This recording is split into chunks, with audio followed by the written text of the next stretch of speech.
Before I start my presentation, actually there is not much research work about the nutritional recommendations. It's starting these years, since 2010. They started heavy projects, but still not as the genetic analysis of the same disease.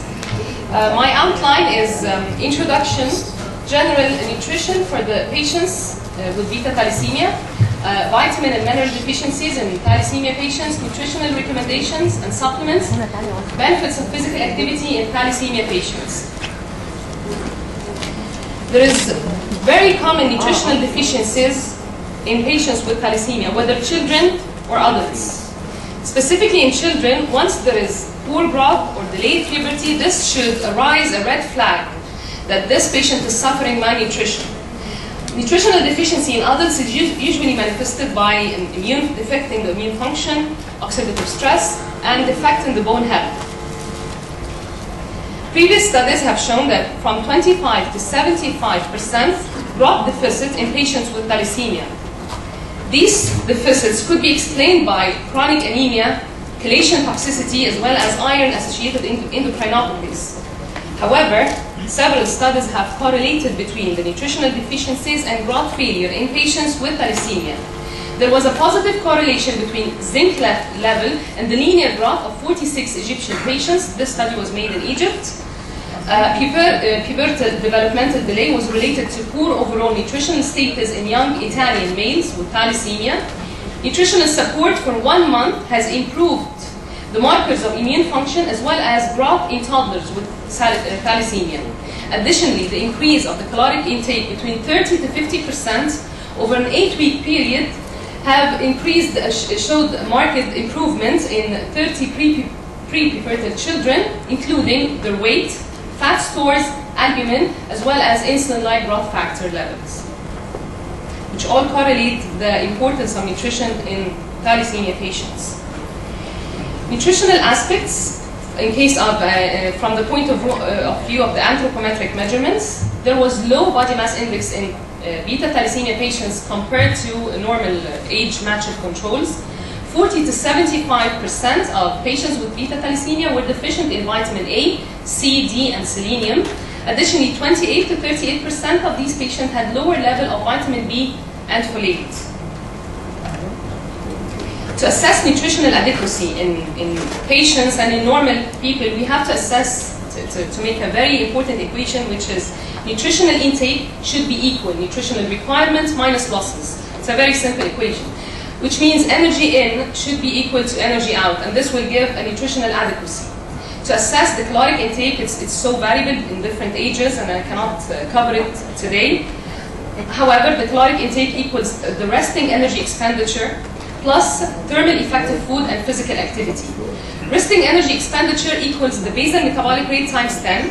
So we should calculate the basal metabolic rate and the resting energy expenditure for a patient to assess his caloric intake, and to add whether this patient is physically active or not. As several patients in beta thalassemia are actually physically active, some of them play sports. And the thermal effective food, which is the amount of calories that's burned due to several types of food. This is to assess nutritional adequacy. We should be aware that before red blood cell transfusion, there is hyperactive bone marrow, increased cardiac output, which leads to around 12% increase in the resting energy expenditure, which means that patients, before the transfusion, their session of transfusion, they need extra caloric intake by at least 12%. After red blood cell transfusion, there is reduction in the protein turnover, reduced cardiac output, which leads to return back of the normal resting energy expenditure. Patients are manifesting oxidative stress, so we have to acknowledge and assess the vitamins that are responsible for decreasing the oxidative stress. There is oxidative antioxidant imbalance in patients due to the extreme consumption of vitamin E, specifically vitamin E and vitamin C in these patients, which leads to increase in their oxidative stress. As we all know, vitamin E and vitamin C are responsible as antioxidants. So the most common antioxidants, vitamins and minerals, are vitamin E, vitamin C, which should be, the patient should be advised to take food rich in vitamin E, including specifically the olive oil. It's very rich in vitamin E. Vitamin C, of course, as we all know, it's in fruits and vegetables. It's very important to make a salad with olive oil. This will be rich in vitamin E and vitamin C. Selenium is mainly present in shellfish, like shrimps. Carotenoid is present in orange, in anything with orange from inside, like sweet potato, for example. Grapefruit, which is, when it's pink, in carrots, of course, peach, and so on. Flavonoids is very important. It's present in the green tea. So it's very important to take some green tea as antioxidants. And we will talk about these, whether they have effect upon iron absorption or not in the coming slides. Vitamin E supplementation has been studied in previous studies, which showed that vitamin E reduced circulating glutathione peroxidase. That indicates the supplementation of vitamin E has decreased the oxidative stress on the patients, prevents oxidative damage in low-density lipoprotein and erythrocytes, reduction in levels of erythrocyte red blood cell ROS. It decreased the ROS production, reactive oxygen species, which showed that it decreases the oxidative stress upon the patients, whether adults or children. Now I will talk about the nutrients that are involved in bone growth. One of the most important nutrients is zinc. We all know that vitamin D is very crucial for bone growth, as well as calcium, but zinc, it has recent studies upon it. It's also included, also folate and magnesium are included in bone growth. I will target here the zinc specifically.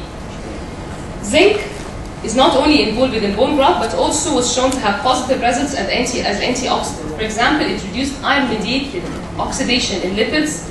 Zinc's deficiency has shown to increase the activity of glutathione peroxidase, indication of increase in oxidative stress. Zinc supplementation also decreased oxidative stress in another study and decreased the inflammatory cytokines in sickle cell disease patients.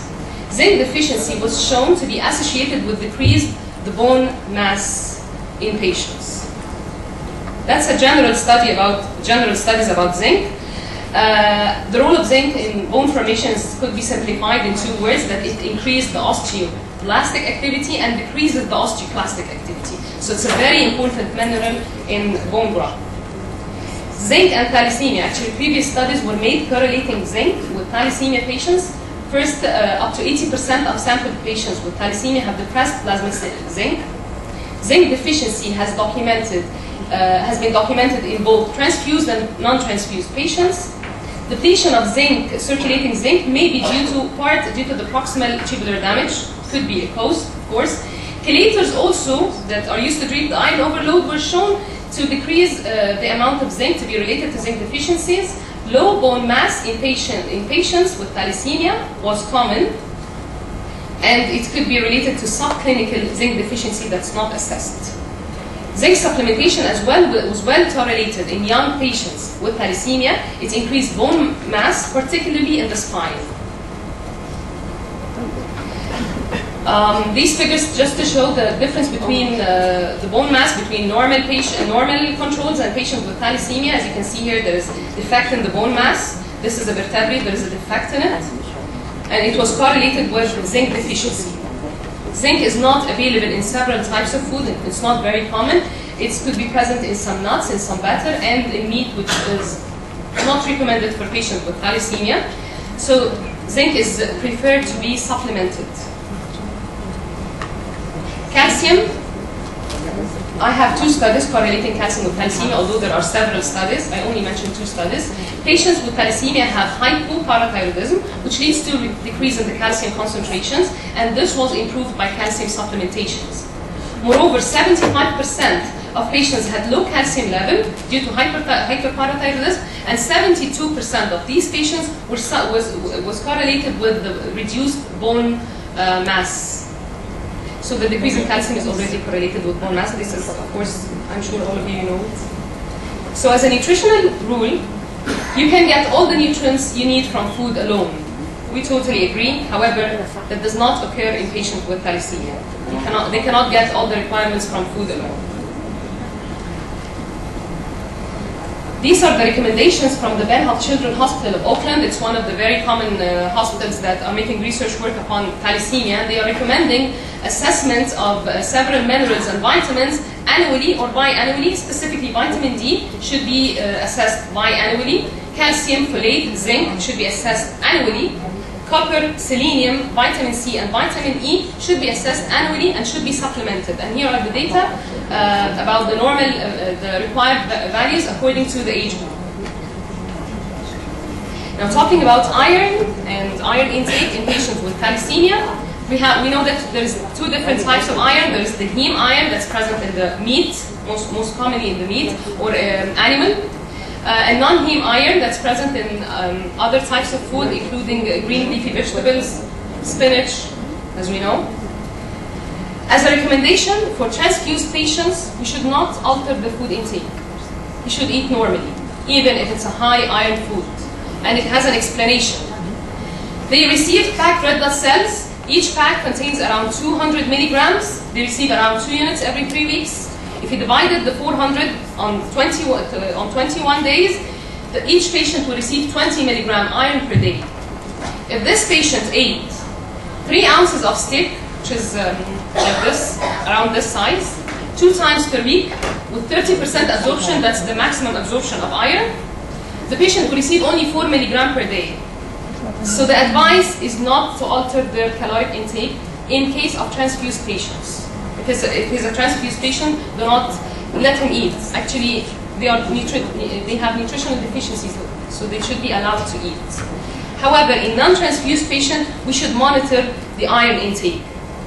There are several advices about factors that increases the iron absorption and factors that decreases the iron absorption. But here I'm talking about the non-heme iron.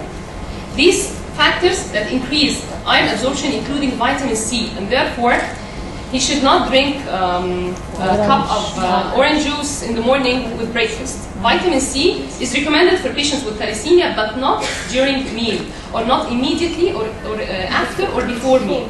It should be taken as a snack within around 2 hours after the meal, or 2 hours before the meal. Okay. Additionally, beta-carotene, vitamin A, and beta-carotene products also they increase the absorption of iron, so they should be taken as a snack away from the meal. The intake of meat or poultry or some fish and seafood, they contain heme iron and they increase the absorption of non-heme iron. There is a recommendation about this. Milk is one of the factors, or calcium and dairy products are one of the factors that decrease iron absorption.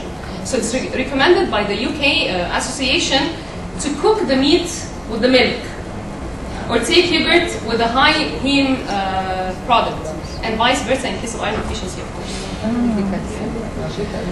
Pickles, soy sauce, and vinegar, they increase iron absorption, should not be mixed with food. Sugar drinks, and it's recommended to avoid cooking in cast iron pots and pans. Also, patients and caregivers for the patients should be advised to read the content of each food they buy. For example, cereals, they decrease iron absorption, but some cereals are fortified with iron. Our bread is nationally fortified by iron, so it should be avoided in non-transfused patients. Now, these are the factors that decrease iron absorption. These factors include turmeric, and it's present in the mustard. This is the highest concentration of turmeric. It could be present in the mustard sauce. Cereals, the non-fortified cereals, the non-iron fortified cereals, they decrease iron absorption. Dairy products, eggs, eating one boiled egg decreases iron absorption by 28%. Spices like oregano, اللي هو الزعتر, decreases iron absorption. Oxalates are present in spinach, and although we all think that spinach is a good source of iron, it's not a good source of iron. And the amount of iron is very low in the spinach, and it's also containing oxalates, so the oxalates decrease iron absorption, so they can eat spinach. Spinach is a very good source of vitamin E. They should be advised to eat spinach. It's a green leafy vegetable, contains folates, vitamin E, it's very good for them. Phytates and polyphenols. Polyphenols is mainly present in the tea and coffee, and it decreases iron absorption by 60%, so it's recommended to take a cup of coffee or a cup of tea immediately after meal. How about taking a green tea? It will be antioxidant and it will decrease iron absorption. Phytates are present in cocoa and chocolate, so dark chocolate is very good after meal. It decreases iron absorption by 50 to 60%. Dark chocolate, by the way, does not lead to weight gain. It's very good. It's a fat burner. What about protein in these patients? Protein, they have to take protein. These are children, beta thalassemia children should take protein. Protein intake is very important for them. It's recommended not to take the dark protein. If they're going to eat the animal protein, then take the white meat. The white chicken breast, avoid the dark meat. Okay, black meat is very dark, very rich in iron. And not all the types of fish, because salmon, for example, salmon contains iron, shellfish and shrimps contains high amounts of iron. However, there's a very important fish that we're not aware of. It's called mackerel. It's a very healthy fish filled with omega-3. It's an anti-cholesterol fish, decreases cholesterol level, and it contains low amounts of iron. It could be recommended for patients with thalassemia.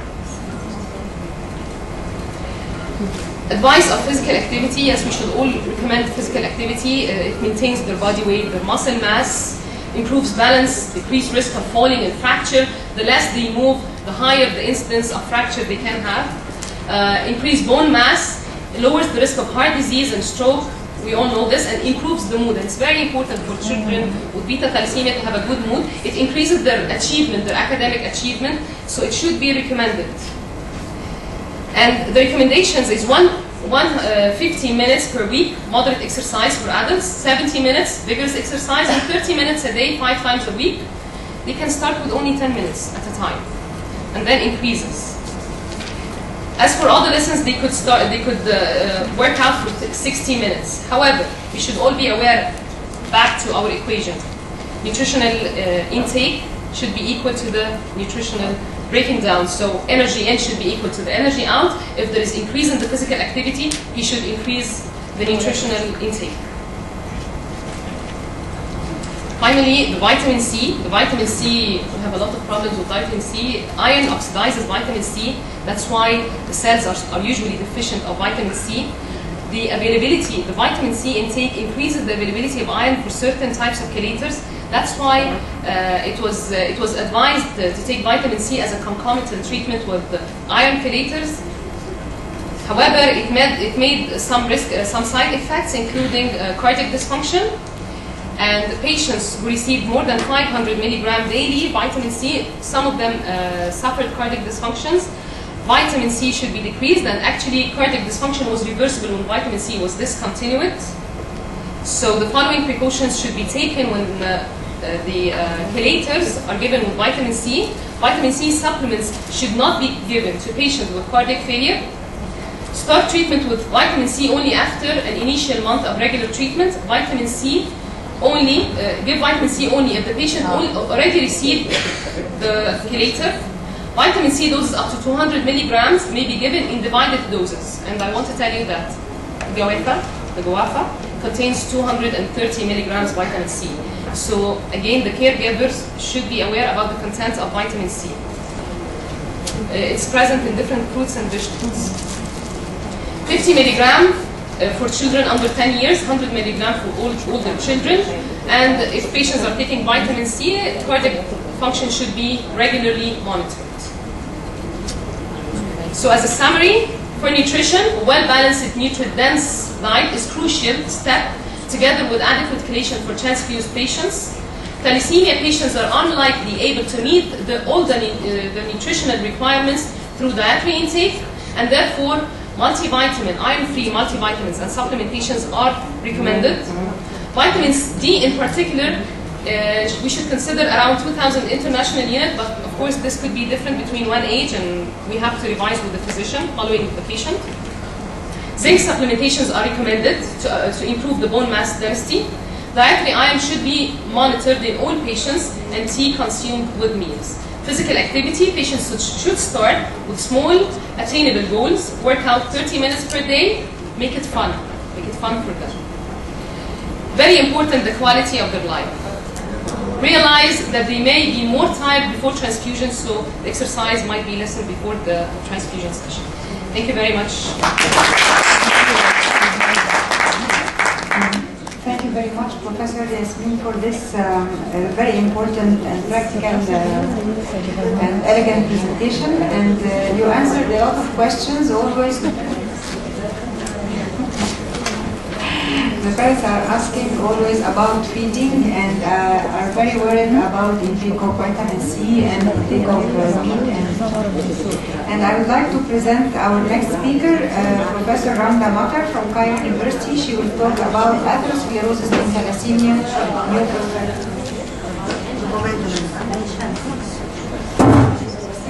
From Ain Shams University.